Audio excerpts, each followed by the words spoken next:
Sees. He was a small man with a beard and was very nervous. I remember how the cords of his neck was drawn taut. For years, he had been trying to cure people of illness by the method called psychoanalysis. The idea was the passion of his life. I came here because I am tired, he said dejectedly. My body is not tired, but something inside me is old and worn out. I want joy. For a few days or weeks, I would like to forget men and women and the influences that make them the sick things they are. There is a note that comes into human voice by which you may know real weariness. It comes when one has been trying with all his heart and soul to think his way along some difficult road of thought.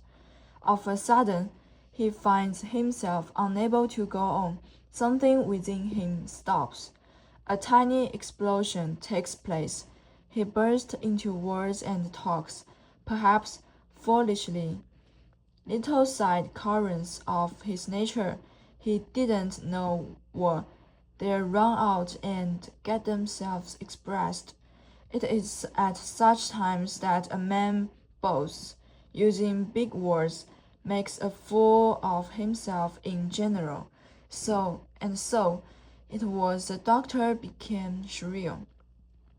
He jumped up from the steps where we had been sitting, talking and walked about. You come from the West, you have kept away from people, you have perceived yourself, damn you. I haven't. His voice had indeed become shrill. I have entered into lives. I have gone beneath the surface of the lives of men and women. Women especially I have studied, our own women, here in America. You have loved them, I suggested. Yes, he said. Yes, you are right here. I have done that. It is the only way I can get at things. I have to try to love. You see how that is? It's the only way. Love must be the beginning of things with me. I began to sense the depths of his weariness. We'll go swimming in the lake. I urged. I don't want to swim or do any damn bloating things. I want to run and shout, he declared. For a while, for a few hours, I want to be like a deaf leaf blown by the winds over these hills. I have one desire and only one, to free myself. We walked in a dusty country road. I wanted him to know that. I thought I understood, so I put the case in my own way. When he stopped and stared at me and talked, you are no more and no better than myself, I declared. You are a dog that has rolled in offal, and because you are not quite a dog, you do not like the smell of your own side. It turned my voice become shrill. You blind fool, I cried impatiently. Men like you are fools. You cannot go along that road. It is given to no man to venture for along the road of life. I became passionately in earnest. The illness you pretend to cure is a universal illness, I said. The thing you want to do cannot be done. For do you expect love to be understood? We stood in the road and looked at each other. The suggestion of a sneer played about the corners of his mouth. He put a hand on my shoulder and shook me. How smart we are! How aptly we put things! He spat the words out and then turned and walked a little way away. You think you understand, but you don't understand, he cried. What you say can't be done, can be done. You are a liar. You cannot be so definite without missing something vague and fine. You miss the whole point. The lives of people are like young trees in a forest. They are being choked by climbing vines. The vines are old thoughts and beliefs planted by dead men. I am myself covered by crawling, creeping vines that choke me. He laughed bitterly. And that's why I want to run and play. He said, I want to be a leaf blown by the wind over hills. I want to die and be born again. And I'm only a tree covered by vines and slowly dying. I am, you see, weary and want to be made clean. I am amateur venturing timidly into lives. He concluded. I am weary and want to be made clean. I am covered by creeping, crawling things. A woman from Lower came here to Chicago and took a room in a house on the west side.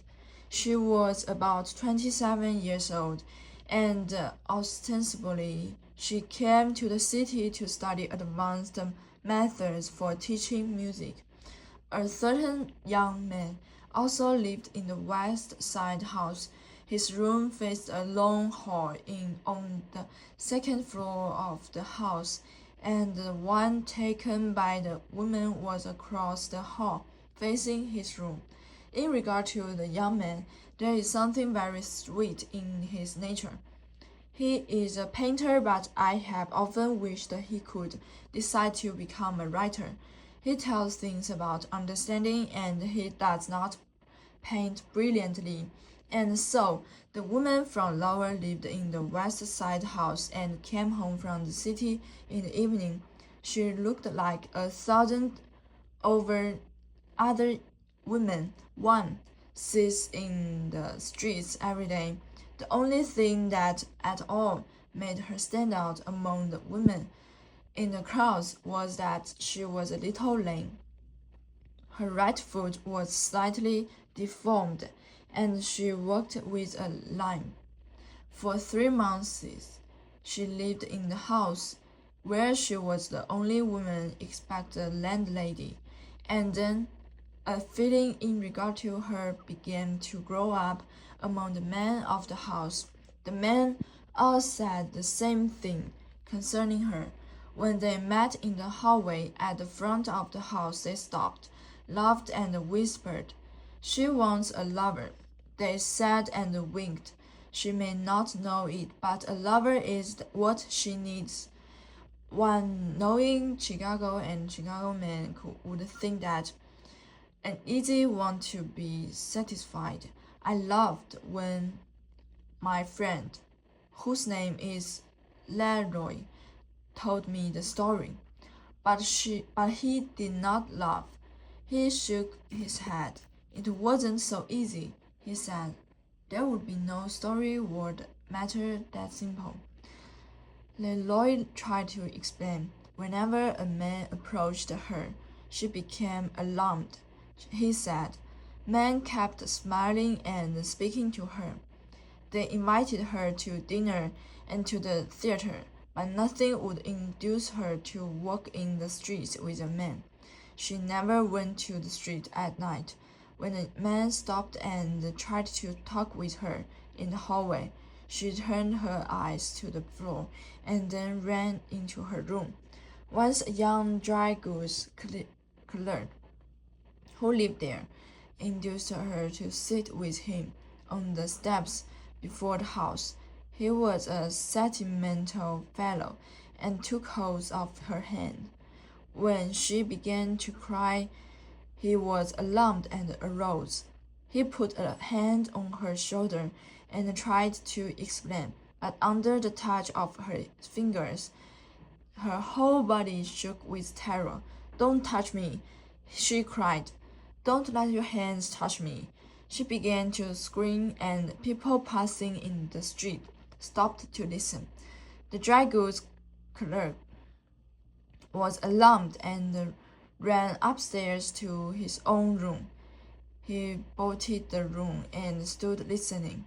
"It is a trick," he declared in a trembling voice. She is trying to make trouble. I did nothing to her. It was an accident, and anyway, what's the matter? I only touched her arm with my fingers. Perhaps a dozen times Laurie had spoken to me of the experience of lower women in the West Side house. The men there began to hate her, although she would have nothing to do with them. She would not let them alone. In 100 ways, she continually invited approaches that when made she repelled.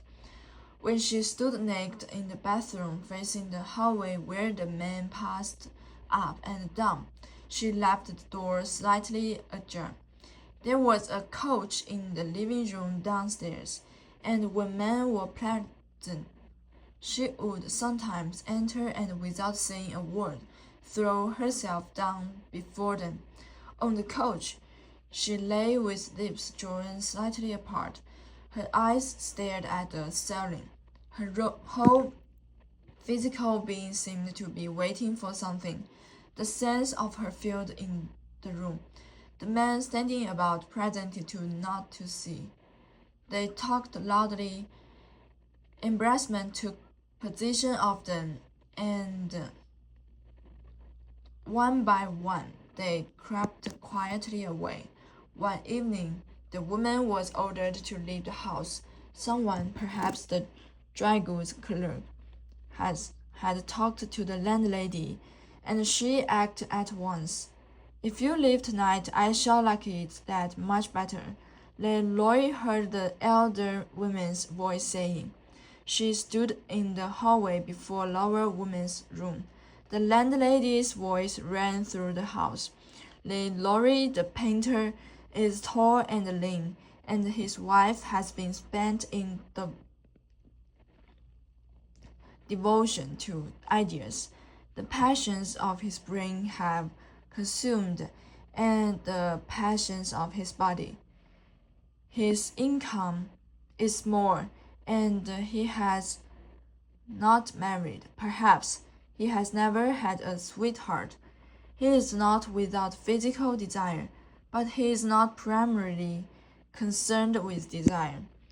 On the evening when the lower woman was ordered to leave the Whiteside house, she waited until she thought the landlady had gone downstairs, and then went into Laurie's room.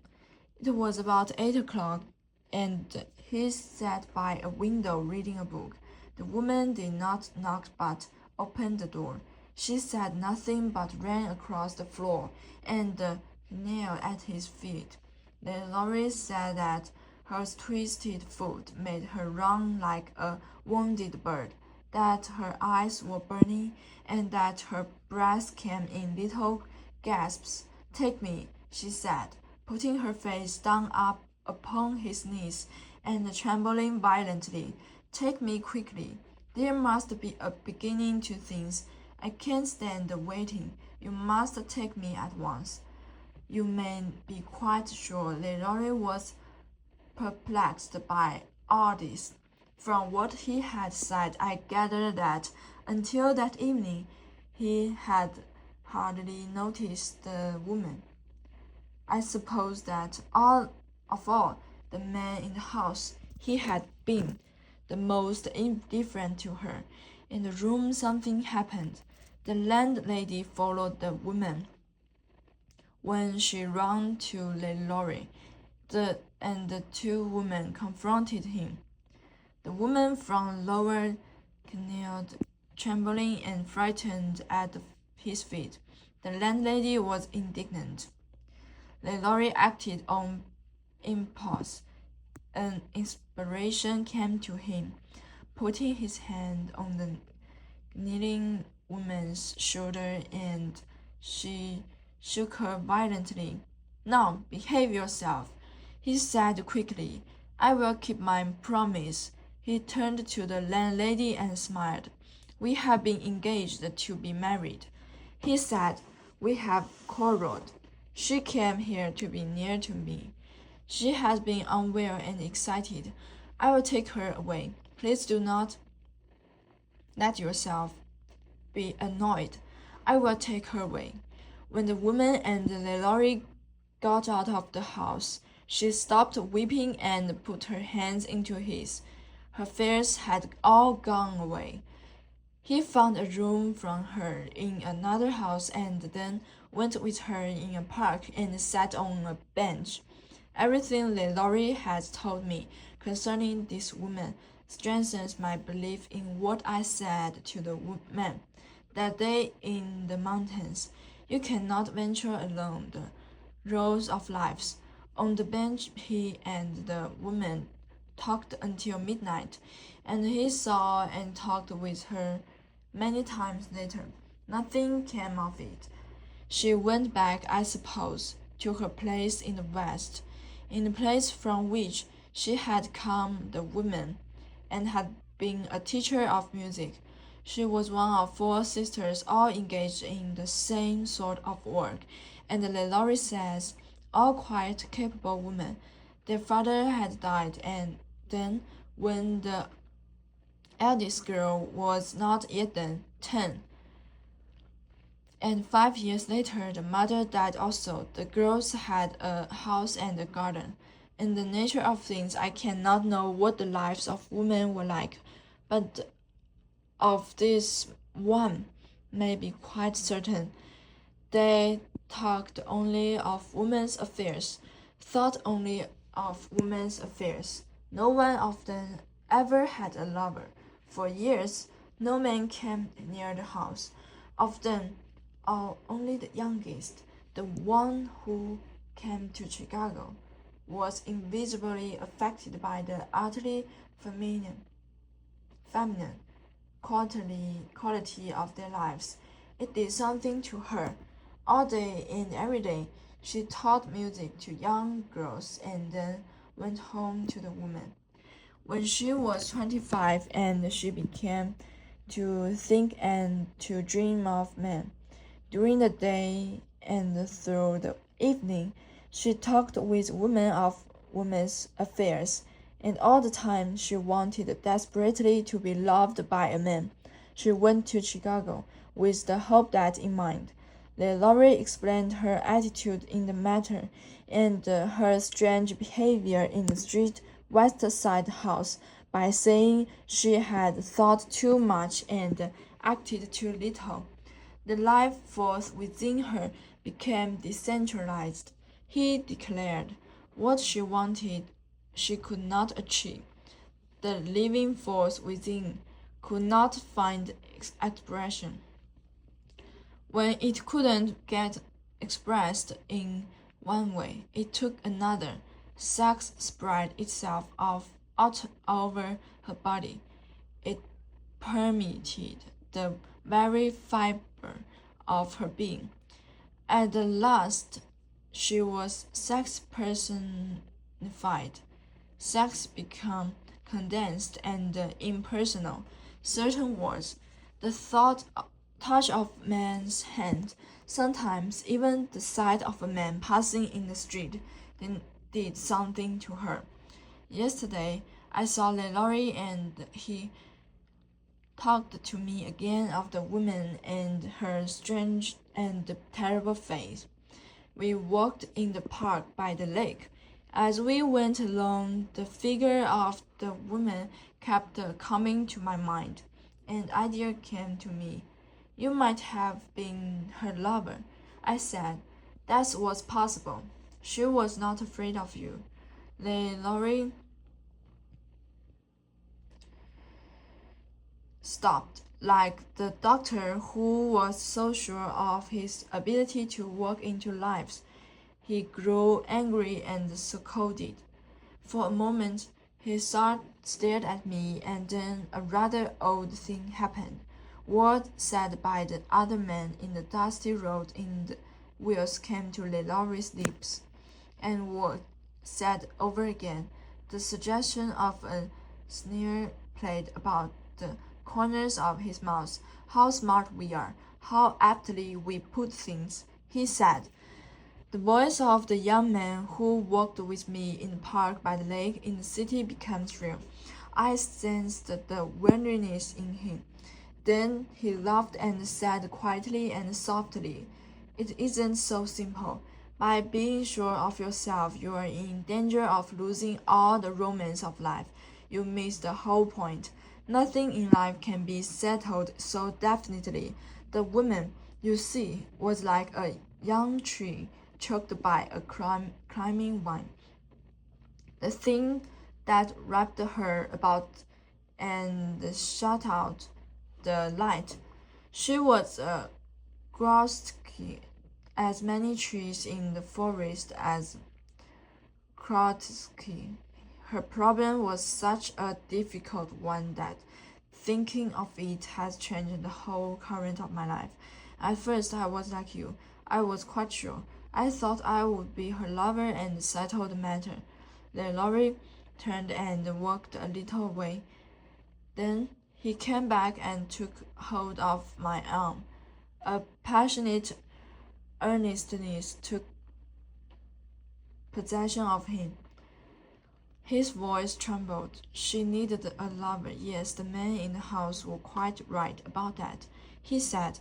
"She needed a lover, and at the same time, a lover was not what she needed.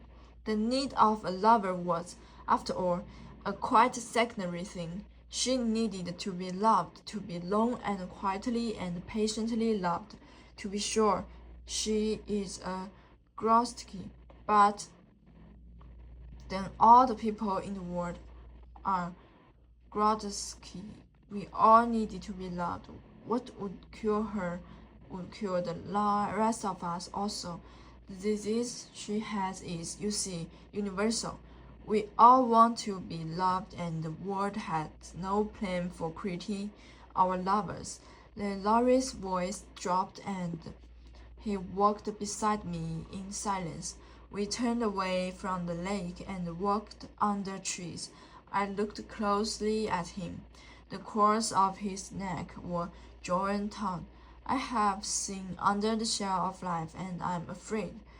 He mused, "I am myself like the woman. I am covered with creeping, crawling, vine-like things. I cannot be a lover. I am not subtle or patient enough. I am paying old debts, old thoughts and beliefs planted by dead men, springing up in my soul and choked me." For a long time we walked and Laurie talked, voicing thoughts that came into his mind. I listened in silence. His mind struck upon the refrain, voiced by the man in the mountains. "I would like to be a dead, drying thing," he muttered, looking at the leaves scattered over the grass. "I would like to be a leaf blown away by the wind." He looked up, and his eyes turned to where among the trees we could see the lake in the distance. "I am weary and want to be made clean. I am a man covered by creeping, crawling things. I would like to be dead and blown by the wind over limitless waters," he said. "I want more than anything else in the world to be clean."